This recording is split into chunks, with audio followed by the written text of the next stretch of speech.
જય શ્રી રામ મિત્રો, સ્વાગત છે તમારું એક નવા રેકોર્ડિંગની અંદર. આ રેકોર્ડિંગમાં તમને જાણવા મળશે કે આ વિજય બાપુ સત્તાધારના છે તે બચ્ચન ચાવડાને મારી નાખવાના પ્લાન બનાવી રહ્યા છે. તો આ રેકોર્ડિંગ તમે આખું સાંભળો અને કેવું લાગે તે કમેન્ટ કરવાનું ના ભૂલતા, અને સારું લાગે તો લાઈક, શેર અને કમેન્ટ જરૂર કરજો. સાંભળો હવે રેકોર્ડિંગ. ભગત આ ભવાયું નથી કરવાની ભાઈ. જે હાલતું હતું એ બરાબર હતું, પણ હવે તમે જે હાલી ગયા છો ને એ ભૂંડિયું કરી છે. મેં જેવું વિચાર્યું હતું ને એની કરતા ભગત તમે તો વિચિત્ર નીકળ્યા.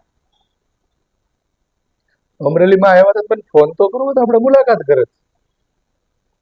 તમારા જેમ અમરેલીની અંદર મિત્રો છે, સગા સંબંધીઓ છે, જાણીતાઓ છે, તો હું એમાંથી એક છું જ. તમે જ્યારે 12 અંદર બીડીયું ખેંચતા ને ત્યારે ઓલા ડાયા કાકા કહેતા ને, કાકા સ્કૂટર હાંકવા દે, એ મારો બાપ આ ચોખવટ કરું. એટલે ભલે તમે આવ્યા, કઈ અમરેલી મારા બાપાને ખાતે જ નથી લીધું, પણ તમે આવીને જે ગોઠવી ગયા છો ને એ ભગત તમે ખોટી કરી. આ નથી કરવાની. તમે ખુદને એમ સમજતા હો હું હોશિયાર છું, તો આ 21મી સદીમાં બધા દોઢ હોશિયાર છે. એટલે આપણે જે કાંઈ ચર્ચાઓ કરી, જે કાંઈ વાતો કરી, જે ગોઠવું છે ને વસંત ચાવડાનું, એમાં બાપુ એક વસ્તુ તમે માર ખાઈ ગયા. તમારા ને તમારા એ પાછા અમારાય છે. એટલે જે કાંઈ તમે કરીને ગયા છો એ તમારે નથી કરવાની. અને બીજું તમને એ કહી દઉં, મેં હમણાં કીધું એમ કે તમે જેની પાસે સ્કૂટર માંગતા હતા, હું એનો છોકરો છું, તો એને જ તમે ઓળખતા હતા. મારામાં કઈ ખામી હોય નહીં. અને તમે એક વસનને કહો ને તો વસને વાળને કેટલાય વસન ઉભા કર્યા છે. તમને જો આ એકથી ધોતી પીળી લીલી થઈ જતી હોય તો પછી વાહે ઓલા ઉભા થાય ને તો માથા બાળે નહીં રે. ઓલા આવડા સરસ મજાના કીધા ને ગયા. એટલે જે કાંઈ કરવું એ વિચારીને કરવું, બરાબર. તમારા જે કાંઈ કાંડ થયા અમરેલીમાં આવ્યા બાદ એ તમામની માહિતી મારી પાસે છે.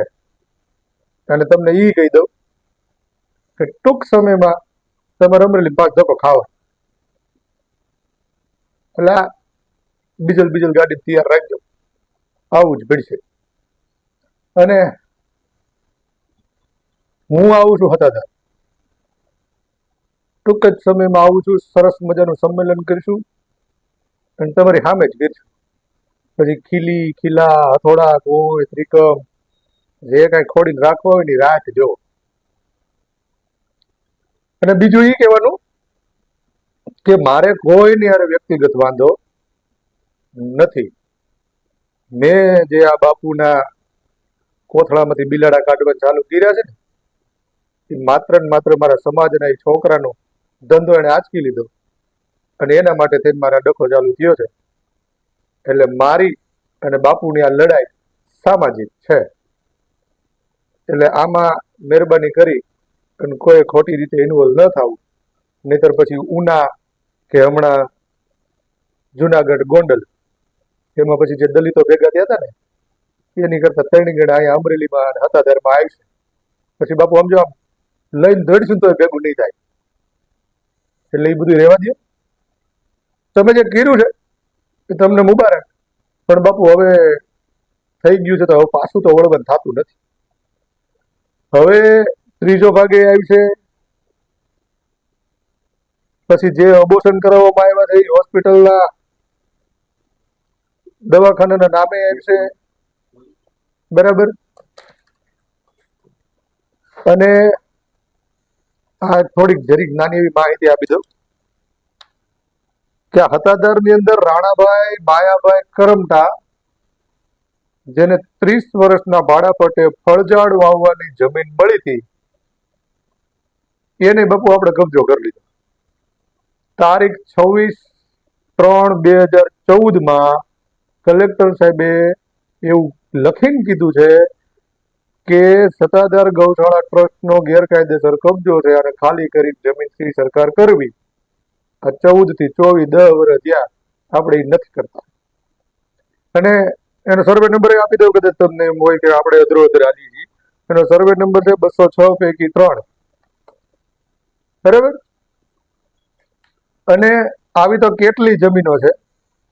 અને હવે મેં હમણાં કીધું ને કે હું મારી જે આ લડાઈ જે છોકરા માટે હતી અને સમાજ માટે હતી, તો તમને એ કહી દઉં કે સરસઈ સંત રોહિદાસ આશ્રમની જે જમીન આપણે વાળી છે ને, હવે એ હું કઢાવીશ, કેમ કે એ મારા સમાજની છે.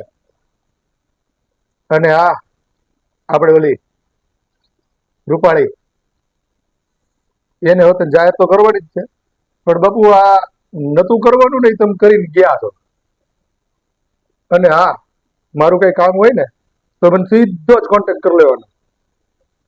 ખાલી યુટ્યુબ ને આમ કરીને આમ કહ્યું ને વસંત ચાવડા, એટલે સીધી જ આવે માય દિશાએ. અને ઈ નો આવે ને તો કેટલાય બીજા બધા છે જે મારા વિડીયો મૂકે છે, એટલે મારો નંબર જગ જાહેર છે. પણ હા, એવી બીક ન રાખતા કે તમે મને ફોન કરીને કહો ભાઈ શું તકલીફ છે, કે હાલ આપણે મળવું છે, કે હું આવું છું. એ રેકોર્ડિંગ વાયરલ નહીં કરું. હા, આપણે મળી લેવું તમને નિરાતે બિંદાસ. એટલે એ કઈ ટેન્શન ન લેતા.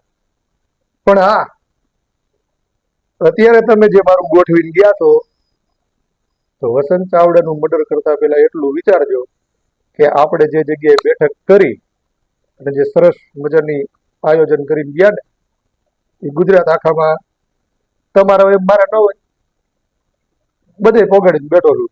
એટલે જેથી હું ગાયબ થયો ને તેથી બાપુ તમે ગોચાય નહીં ચડો, એ ધ્યાન રાખજો. અને હા, બાપુનો નંબર મૂકું છું, ફોન કરજો અને પૂછજો કે બાપુ એવું તો શું થયું કે ઠેઠ ગાયબ કરી દેવા મારી નાખવા સુધીની વાતો થઈ ગઈ. તો જરાક પૂછો ને કેમ થયું, શું થયું. અને હા, આ વિડીયોને જરાક વાયરલ કરજો અને બધા શેર કરજો, જેથી ખબર પડે કે આવો સરસ મજાનો જેને આપણે બધા પગે લાગી આપો ગીગો, કે જેને જીવે ત્યાં સુધી ગરીબોની સેવા કરી અને ન્યા અત્યારે કેવા આવીને બેઠા છે અને ક્યાં સુધી ને કઈ હદ સુધી આ પોગી શકે.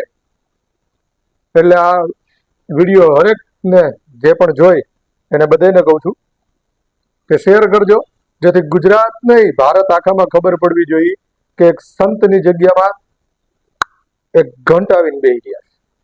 અને ભગત તૈયારી રાખજો, સત્તાધાર આવું છું. નમસ્કાર. તો મિત્રો, તમે આ આખું રેકોર્ડિંગ સાંભળ્યું છે, કેવું લાગ્યું તે કમેન્ટ કરવાનું ના ભૂલતા. અને રેકોર્ડિંગ સારું લાગ્યું હોય તો લાઈક શેર પણ કરજો અને અમારી ચેનલ સબસ્ક્રાઈબ પણ કરી લેજો.